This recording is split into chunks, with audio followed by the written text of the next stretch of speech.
All right. Hey, everybody. Thank you so much for joining. We have an announcement from Joe Biden. He's doing a brief speech right now, so I'm going to not waste any time and turn it right over to the president here so that we can hear what he has to say as far as Supreme Court reform is concerned.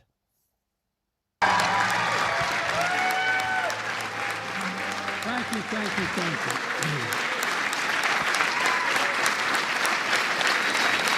Thank you. Thank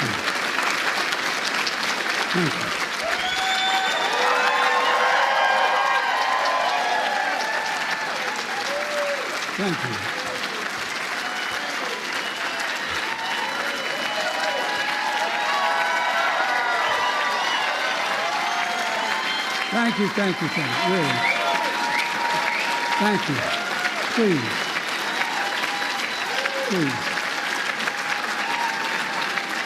Thank you, Mr. Ambassador. Mr. Ambassador, thanks for that introduction, and above all, for your friendship over the years. There's literally one word that comes to mind every time I think of Andy Young. The word's integrity, absolute integrity. And thank you to the Johnson family for carrying forward the legacy of a truly great president and first lady. Your mom was incredible as well.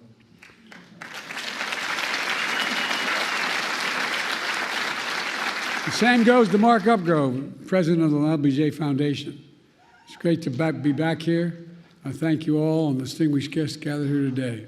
Look, I was in college at the University of Delaware in our early beginning years when I heard the news that President Kennedy had been assassinated. I remember exactly like anybody in my generation remembers exactly where they were sitting, standing, or walking.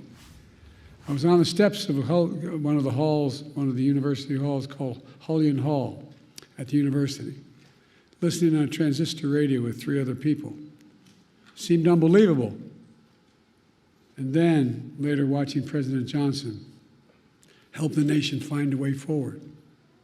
In his first address after the tragedy, President Johnson said, and I quote, "Nothing could more eloquently honor President Kennedy's memory than the earliest passage of the Civil Rights Bill."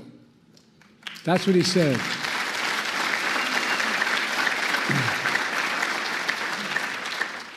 As a kid coming up, I always admired President Johnson for his public service, whether it was a school teacher in South Texas, master of the United States Senate, historic vice president and president.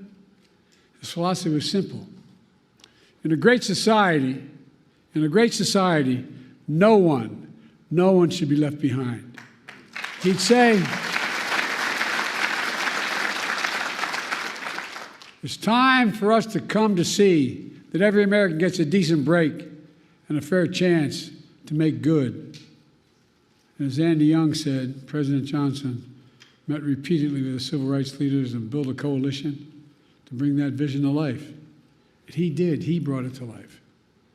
Over 50 years, the LBJ Foundation has convened this symposium to reflect one of the crowning achievements, the Civil Rights Act of 1964, a defining moment that has since opened doors of opportunities for all Americans, regardless of race, sexual orientation, gender identity, religion, national origin.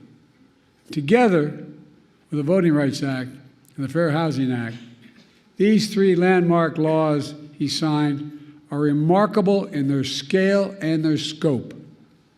Taken together, these 3 acts have made this nation fundamentally more fair, fundamentally more just, and most importantly, fundamentally more consistent with our founding principles. For real. And we're a better nation because of them. We must be clear. Their work, our work, is not done. It's not done. We do not celebrate these laws as part of our past, but as critical components of our future. President Johnson understood what President Lincoln understood in his own time, that the courts would determine the scale and scope of our laws. Over 100 years after the Emancipation Proclamation, President Johnson vowed, in his words, to do this job that Lincoln started, by challenging the court to live up to its constitutional responsibility. He did that by nominating Thurgood Marshall as the first black justice of the Supreme Court.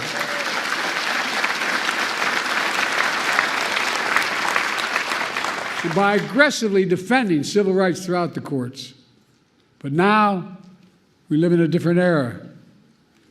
In recent years, extreme opinions that the Supreme Court has handed down have undermined long-established civil rights principles and protections.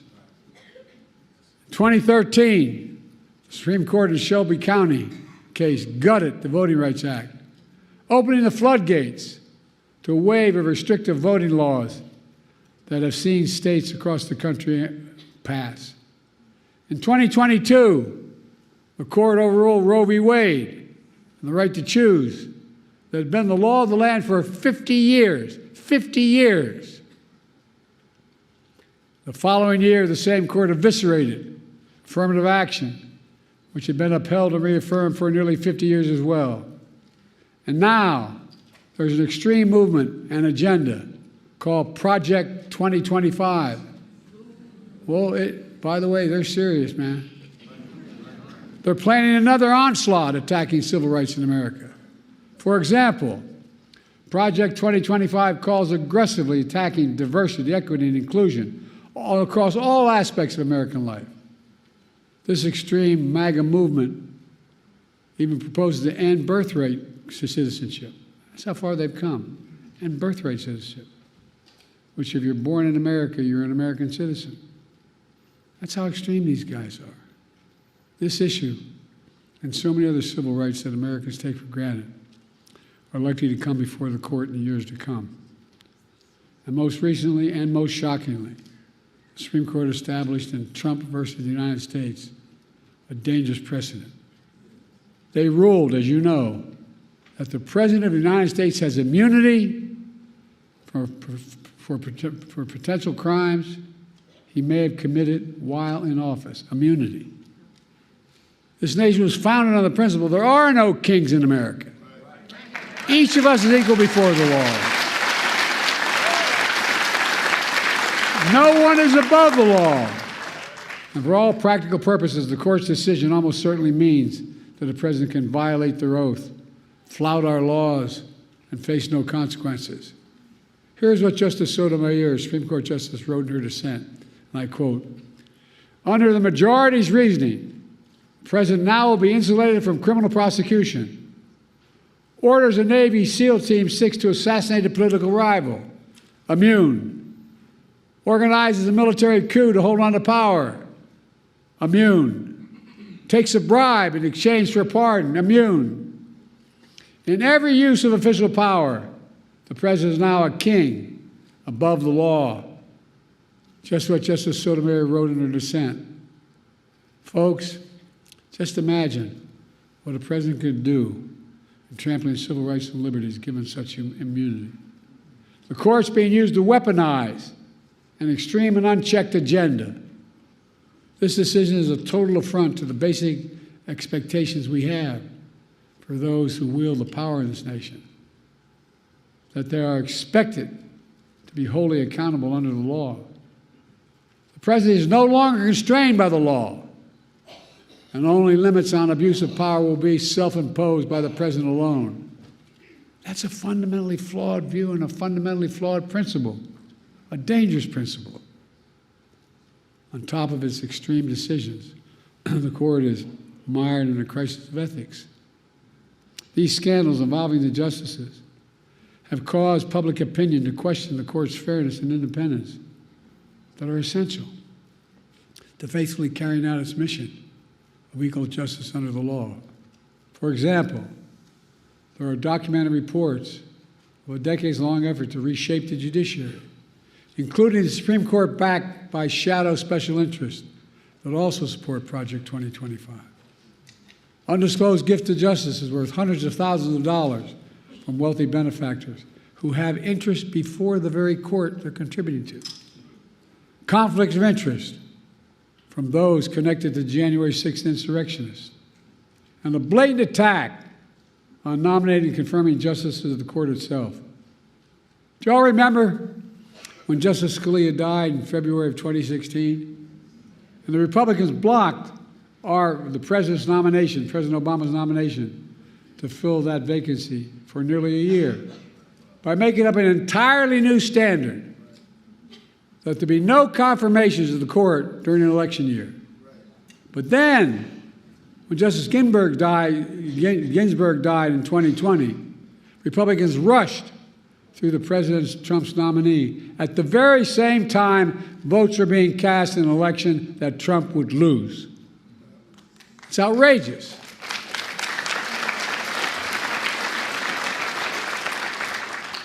I know I don't look it, but I served in the Senate for 36 years, including as chairman and ranking member of the Judiciary Committee. I've been told that I've overseen more Supreme Court nominations as senator, vice president, and president than anyone in history, anyone alive today, I should say. I have great respect for our institutions and the separation of powers laid out in our Constitution. But what's happening now is not consistent with that doctrine of separation of powers. Extremism is undermining the public confidence in the court's decisions. As soon as I came to office, I convened a bipartisan presidential commission on the Supreme Court of the United States, comprised of leading constitutional scholars, both liberal and conservative, to provide recommendations on potential reforms to the court. I've been careful in these deliberations because these are serious, serious decisions. In the face of increasing threats to American democratic institutions, I use the Commission's analysis, and today I'm calling for 3 bold reforms to restore trust and accountability to the court and our democracy. As the press shouted to me as I got off Air Force One, the Republican Speaker of the House said, "Whatever he proposes is dead on arrival." Well, I think his thinking is dead on arrival.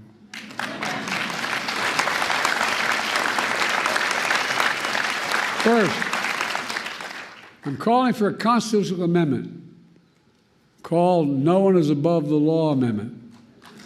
It holds, and I mean this sincerely, it holds that there's no immunity for crimes former president committed while in office. I share our founders' belief that the president must answer to the law. The president is accountable in the exercise of the great power of the presidency. We're a nation of laws, not kings and dictators.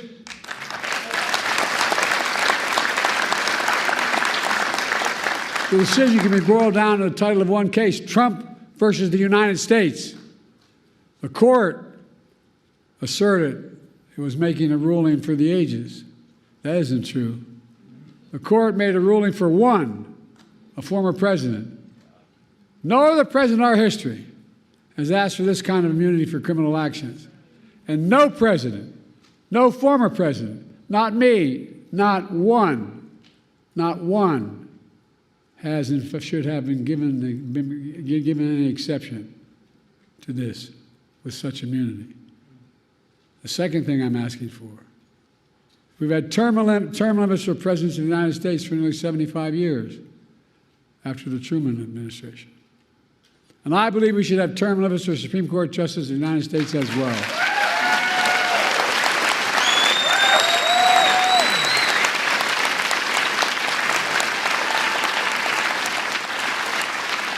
In fact, the United States is the only major constitutional democracy that gives lifetime seats in their high court. Term limits would help ensure that the court membership changes with some regularity. That would make timing for the court's nomination more predictable and less arbitrary. Reduce the chance that any single presidency imposes undue influence in generations to come. The bipartisan commission I convened analyzed various term limit structures. Based on their report, I believe the best structure is the 18-year term limit. That would help ensure the country would not have what it has now, an extreme court that's the product of an attack on the confirmation process that's been weaponized by those seeking to carry out an extreme agenda for decades to come. By the way, these guys mean it. These guys mean it. Project 2025 is real. They mean it. Third, I'm calling for a binding code of conduct for the Supreme Court.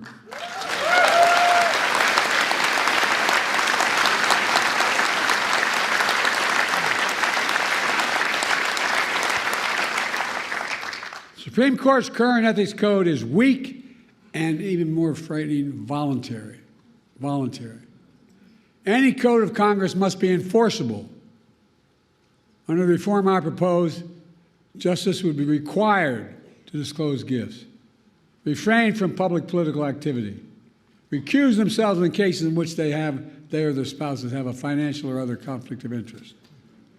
Most people don't realize that Congress passed a law decades ago that says all federal judges, including Supreme Court justices, have to recuse themselves in such cases. But the current justices insist on enforcing that requirement themselves without any public oversight or compulsion. See, that's their decision. They don't have to tell us how they made it. That might work if the court was actually enforcing those requirements, but they are not. The court is not self-policing. The court is not dealing with the obvious conflicts of interest. We need a mandatory code of ethics for the Supreme Court, and we need it now.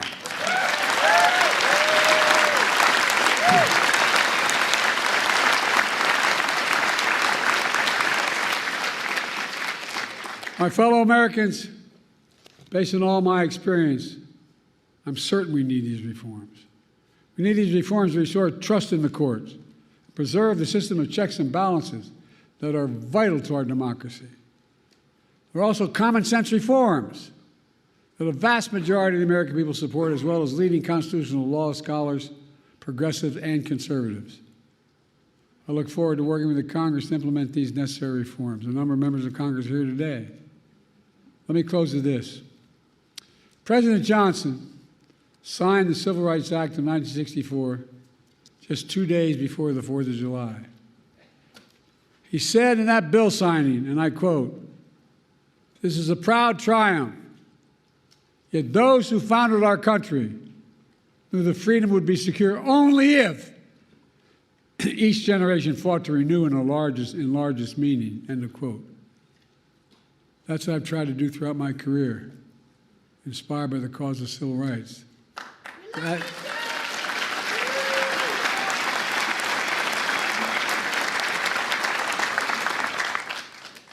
That's what got me involved initially. My state was a state that was segregated by law. We were one who, only reason we didn't fight in the side of the South, we couldn't get there. I'm serious. What motivated me to be a public defender, a county councilman, I'll never forget, I had a good job with a big trial firm. And in Delaware, you have to study for the bar for 6 months before you're allowed to take it. And in the meantime, while I was studying for the bar, that's when Dr. King was assassinated. We're the only state in the nation, city in the nation, that had the military stationed on every corner with drawn bayonets for 10 months, insisting, because we had a very conservative Democratic governor. In those days, when the Democrats won, they could choose to be part of the Southern Governors or Northeast Governors Conference. They choose the Southern Governors Conference lots of times. But guess what? It got me engaged. I love how reading these biographies of me now that I knew I was going to run for president.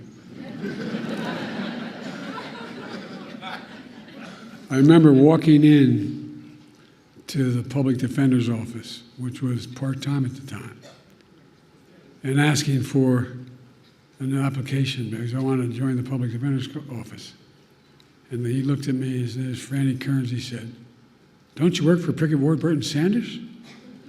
I said, "Yeah." He said, "Why the hell would you want to do this?" not a joke. But I said, let me do it.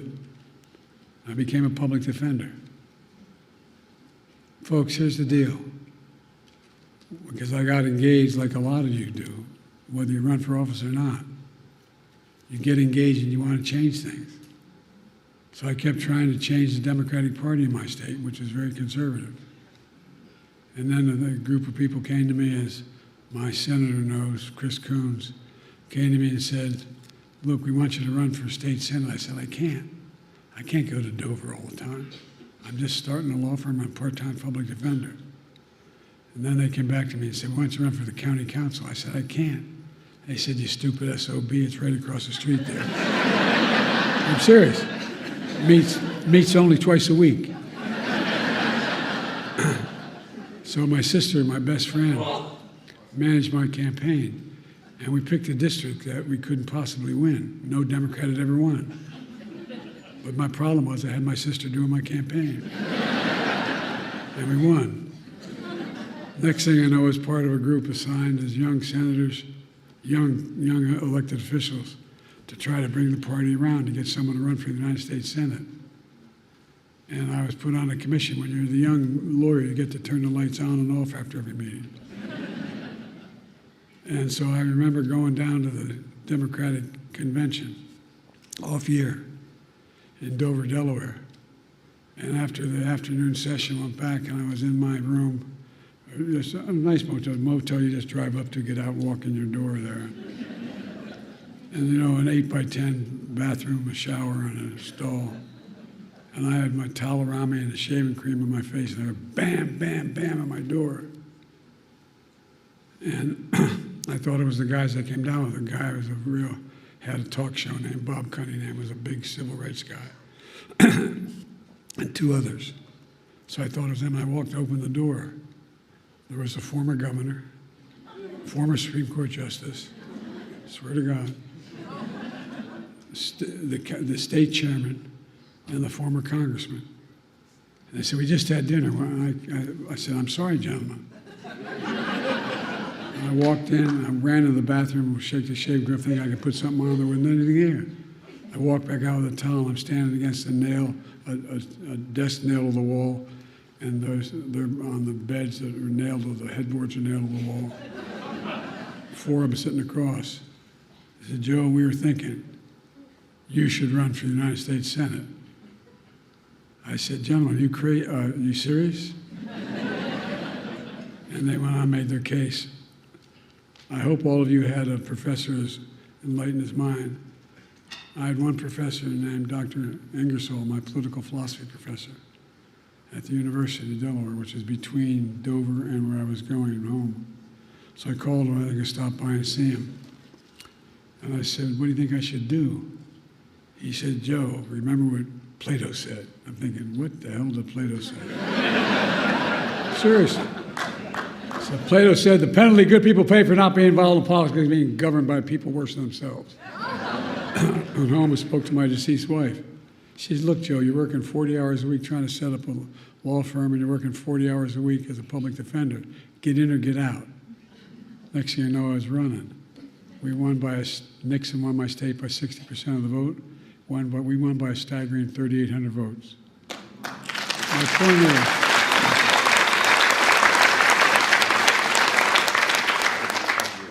I didn't know what the hell I was doing. But look, and I went on to be able to I had to wait a little bit to be sworn in. You got to be 30 to be sworn in. And then I was the vice president, the first African-American president in American history.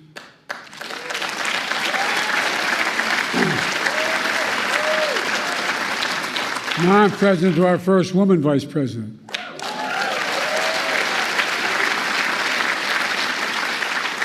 I've made clear how I feel about Kamala, and she's been an incredible partner to me, a champion of civil rights throughout her career. And she'll continue to be an inspiring leader and project this very idea of America. The very idea that we're all created equal and deserve to be treated equally throughout our lives. We've never fully lived up to that, but we've never walked away from it. We've never walked away because leaders like Lyndon Baines Johnson, my fellow Americans, in 2 years we'll commemorate the 250th anniversary of the signing of the Declaration of Independence. That July 4th of 2026 will be a moment not only about our past, but about our future. Imagine that moment and ask yourself, what do we want to be? We can and must be protected and expand our civil rights in America. We can and must prevent the abuse of presidential power and restore faith in the Supreme Court. We can and must strengthen the guardrails of democracy. We must have to remind ourselves who we are. We're the United States of America. And there is nothing beyond our capacity. Nothing when we do it together. So let's stay together, and God bless you all. Lyndon Johnson, Lady Bird Johnson, and may God bless the whole family. Ladies and gentlemen, may God protect our troops. Thank you for listening.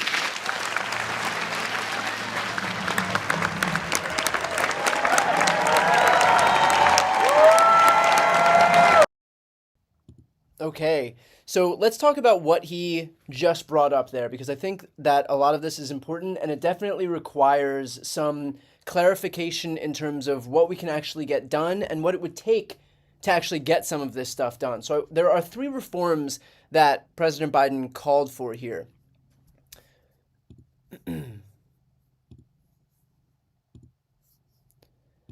So of those 3 reforms, let's discuss what they actually are. So the first one is the no one is above the law constitutional amendment. This would basically reverse the Supreme Court's 6-3 decision conferring broad presidential immunity to any president, basically. So here's what I think is especially important here. To actually get this passed, obviously this is monumentally important and absolutely necessary. We've had wrongly decided Supreme Court decisions in the past. Sometimes they take a couple of decades to fix. Sometimes they take as many as 6 decades to fix. But those decisions include Dred Scott, Korematsu, Plessy versus Ferguson. So we've had wrongly decided court cases before. They have eventually been overturned. This one is very clearly a wrongly decided court case.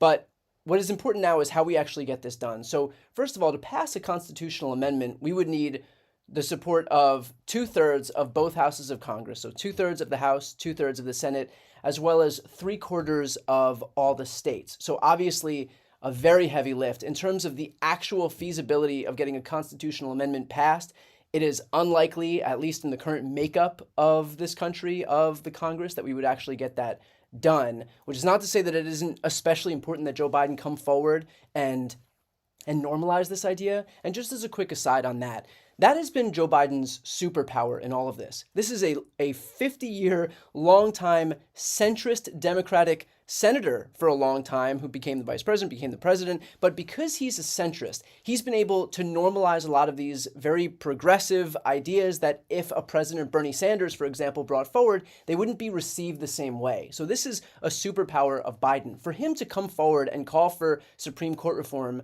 not just unto itself is important, but for him to take his time at the end of his presidency and do it right now to make it easier for the next administration to push for these reforms, to normalize this kind of stuff, to make it feel like it's not some radical, far left, communist, Marxist plan. That is exceedingly important here.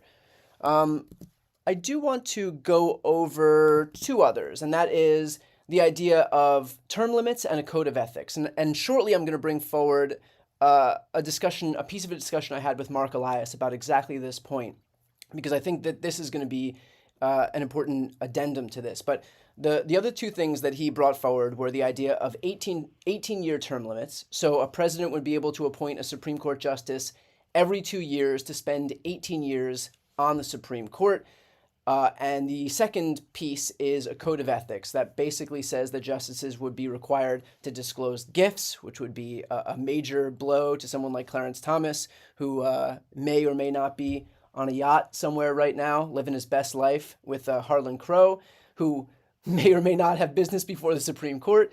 It'll also call for refraining from public political activity, big blow to Martha Ann Alito, and her love of flags, and it would also call for recusal in cases in which they or their spouses have financial or other conflicts of interest, which would basically, which would be yet another blow to Clarence Thomas or Samuel Alito and their wives as well. So for these two, whereas the first constitutional amendment would require 2/3 of both houses of Congress and 3/4 of the states for ratification, this would require basic legislation. It would go through the regular course of order in Congress here. So that means that a simple majority in the House, and then it has to overcome the filibuster in the Senate, unless the filibuster is eliminated, in which case we would just need a simple majority of senators. Now, I do want to switch over to a conversation that I had with Mark Elias, because I did ask him, let's say, for example, and just gaming this out, while it's highly unlikely that we'll get a constitutional amendment overturning the Supreme Court's decision on immunity, at least for the moment while Donald Trump is running, because that's a major cornerstone of what Donald Trump needs to become president is this presidential immunity, because so much of his agenda relies on him being able to commit criminal acts with impunity to actually put forward what he wants to put forward. But on these other 2 points, term limits and code of ethics, passing them through regular order and just getting them through the House and the Senate, I asked Mark what he thinks in terms of, let's say, for example, we do get these pushed through, we do get these passed, and because we've been able to gain a majority in both houses of Congress, and the Senate decided to eliminate the filibuster. I asked, would it be possible if the Supreme Court could then meddle in that and overturn that decision? So I'm gonna transfer over here and show you what Mark had to say on exactly that issue.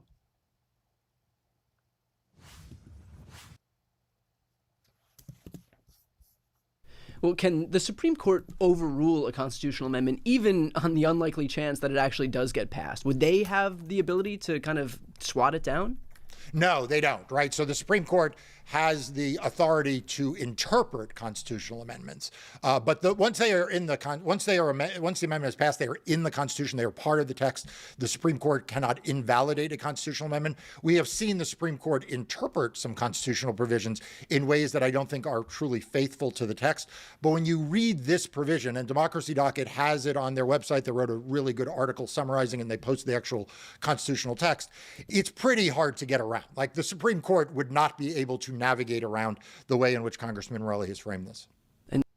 Okay, so this is, and I was wrong. I apologize for the mistake. He was talking about the constitutional amendment and whether the Supreme Court would be able to strike that down. And clearly they wouldn't. But that, again, relies on them being able to get it passed. But I think it's important now that we discuss this. And again, kudos to President Biden when he could be doing nothing. He doesn't have to do this. Instead, he's coming out and using his long-standing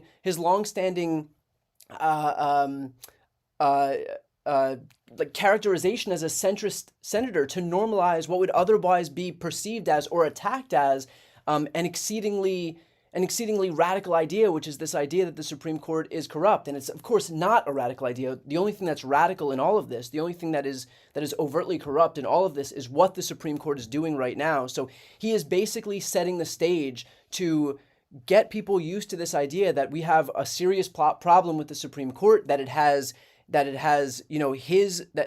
some court reform has his stamp of approval and that we should move forward with some type of reform. But all of that relies right now, all of it, on being able to gain majorities in both the House and the Senate and the White House. Once we do that, if we get a simple majority in the House, done deal. All of this, any legislation just requires a simple majority to be able to pass.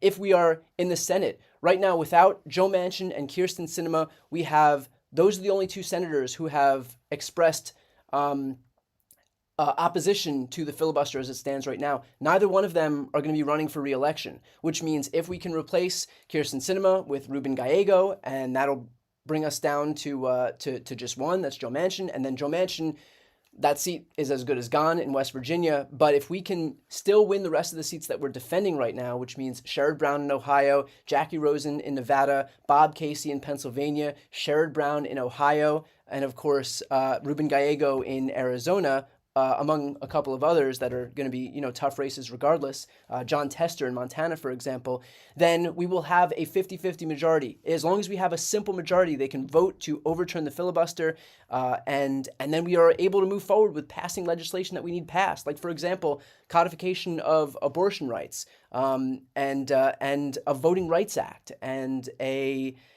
some whatever iteration of what they call the Freedom to Vote Act. So all of these are absolutely necessary, but it relies on not just winning at the top of the ticket, but winning down ballot as well. And so again, good on Biden for standing up here in his lame duck presidency and basically advocating for these ideas that are not just priming the American people to gear up for this fight, but also normalizing them just by virtue of who Joe Biden is as a president, as a longtime centrist, and showing Americans across the country that if Joe Biden can say it, it's not like AOC is advocating for it. It's not like Bernie Sanders is advocating for it. People who've been primed to believe that these are these extreme communist Marxist Democrats, according to Fox News and Newsmax and OAN. This is Joe Biden who's saying it. And again, this has been his superpower, is making progressive policy or important advocacy like this seem moderate, seem centrist, just by virtue of who the messenger actually is. So we will leave it there. Of course, it remains to be seen. Nothing is going to happen right now. President Biden can't do any of this unilaterally, which is important to note. He's called for these things. He's advocating for these things. Hopefully, if and when Kamala Harris wins in November of 2024, this becomes a central plank of her agenda heading into 2025, because it is important, but a lot of it's going to rely on our ability to make sure that we keep the House and that we win the House rather, and that we keep the Senate. Both of those are going to be crucial to getting anything done at the Supreme Court. And hopefully we do see these reforms. So with that said, I'll jump on either later on today or tomorrow for another live stream. For those watching right now, if you want to continue to watch these live streams, please make sure to subscribe to this channel.